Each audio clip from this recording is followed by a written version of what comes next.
You talking to me? Huh? Are you talking to me? Ain't nobody else here. Are you trying to talk to me? Yeah, hey Des, what's up? Well, since you asked, first I've been watching the Attack on Titan dub. If you guys want to see what I thought about that, I have been doing a dub-sub comparison of every episode so far over on my own channel. I just want to talk about a couple of the new shows in this new season that I've been looking into. First, let's talk about Akame ga Kill. Let's just get this out of the way right now. Akame ga Kill is bad. Within the first few seconds, giant anime dragon pops up out of the ground somewhere in some unknown time and place. Generic anime hero comes up and animes it into a million pieces, and then it goes into the most rushed exposition, and then just bam, intro sequence, let's start the show. It's bizarre how awful this is. It's so rushed that like it feels like either we accidentally stumbled into the middle of a season already, or like this is a sequel season, like a season 2 or season 3, and you had to have seen the previous ones for it all to make sense, right? The character design is so, I hate using this term because it sounds really pretentious, but it's so uninspired and boring. I hardly remember what he wears. It's just like a white teal type shirt, and then he's got like a sword and gloves, but Akame ga Kill is so bad, but it never reaches the point of being offensive. You know that they know what they're supposed to do. They have the main character pretty much declare in a banner that his motivation, why he's doing what he's doing. He wants to, do a thing for his village. I honestly might keep watching a few more episodes just out of like a sick, morbid curiosity. Keep in mind, when a show gets made, it's not just one person, it's a collaborative thing. It's a mass group of people all agreeing that yes, this is good to launch on.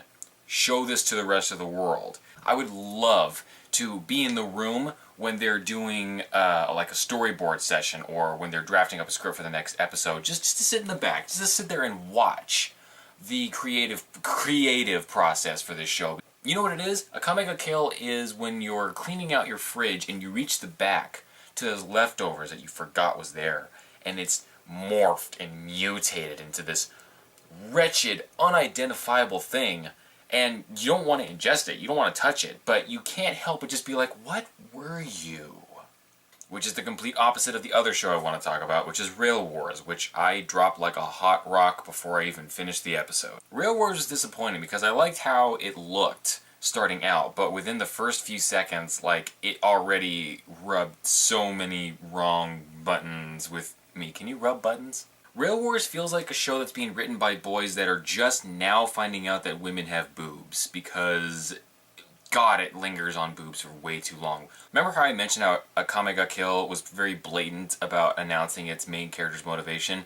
You know what? At least I know that character's motivation. In Rail Wars, it's about a guy that signs up for learning to be like rides the train and checks everybody's tickets and stuff like that, but I have no idea why he's enlisted. Again, at least Akame ga Kill established some of this stuff really early on. It's just so paint by numbers. You got man-hating, gun-loving chick. You got your Mihoshi character, and by that I mean big-titted, ditzy character. The main thing that I noticed about Rail Wars was how it's about a kid that goes to a school to learn about being a public transport chief, police officer, or whatever, and then they skip his entire schooling. Like, no joke, they sum up, like, they show his first day of school, and then he just narrates over like, oh, time went by, and then now we graduated. Now, I don't know what's going on. Like, oh, today we're coal throwing. Like, I don't know what the f coal throwing means. Imagine if they remade the Harry Potter films, and then they just skipped all the parts with the school.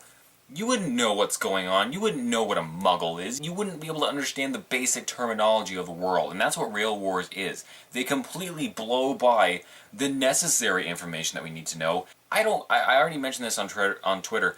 I don't care about basketball in the least. But Kuroko is one of my favorite shows right now. They managed to make it interesting with the narrative, the fast pacing, the way they tell the story. They depict fake outs like shadow clones from Naruto or something like that. That's really interesting. That's a cool twist. Rail Wars just depicts it as exactly what it is. I know that's only 2 shows out of the new season, and I shouldn't judge it all based on that, but that's not a good first impression. Maybe next week I'll send Daza another one of these about more of the shows and see if I found anything more interesting. Until then, back to you, Daza.